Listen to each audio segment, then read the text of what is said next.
नमस्कार, मी Deepali Ranaware Riyansh multi private limited मध्ये आरोग्य सल्लागार म्हणून काम करत आहे। तर 15 दिवसापूर्वी काकूंना आपण अमृत ज्यूस दिलेलं होतं।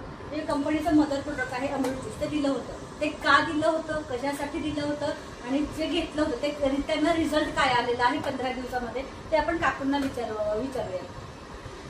नमस्कार काकू। तर या आहे देशमुख काकू। तर काकू मला सांगू शकता तुम्हाला काय आजार होते?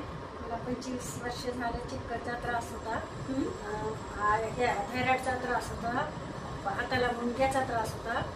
एकच बॉटल मध्ये मला एवढा फरक पडलेला आहे। काय काय फरक पडलेला आहे? चक्कर कमी झाली, थायरॉइड कमी झाले, शुगर कमी झाली, एकाच बॉटल मध्ये पूर्ण झालेला आहे। म्हणजे आपण पाहू शकतो की काकूंना 25 वर्ष झाले जो चक्कर येण्याचा त्रास होता तो त्यांचा बंद झालेला आहे। हाताला मुंग्या येणे प्लस शुगर, थायरॉइड हे रिपोर्ट सुद्धा नॉर्मल आले आणि हे तुम्हाला रिपोर्ट सुद्धा दाखवते मी की जे आधी काढलेले रिपोर्ट्स आणि 15 दिवसामध्ये अमृत ज्यूस घेतल्यानंतरचे रिझल्ट ते आपण पाहूयात आता।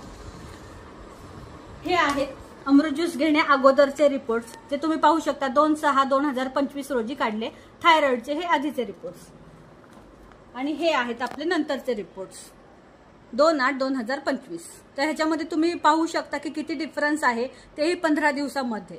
तर आता तुम्हाला शुगर लेवलचाही दाखवते तुम्हाला।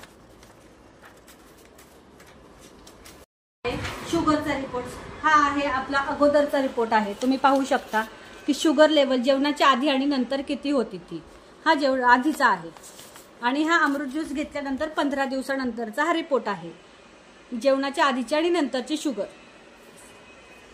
तर अशा प्रकारे काकूंना 15 दिवसामध्ये खूप छान रिझल्ट आलेला आहे आणि त्याच्यामुळे काकू मी तुम्हाला म्हणेन व्यवस्थित कोर्स हा जो आहे आपला पूर्ण करायचा आहे, आपल्याला न चुकवता करायचा आहे। तरी काकूंचं मध्ये 5 ते 6 दिवस स्किप झालं, उशीर झाला थोडा त्यांना बॉटल्स पुढे कंटिन्यू करायला, तरी सुद्धा एवढा छान रिझल्ट आलेला आहे।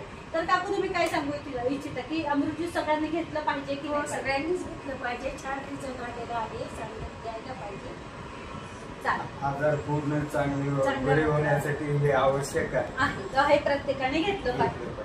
चालेल, तर धन्यवाद। असंच आपला अमृत ज्यूस घेत राहा आणि इतरांना सुद्धा तुम्ही सांगा।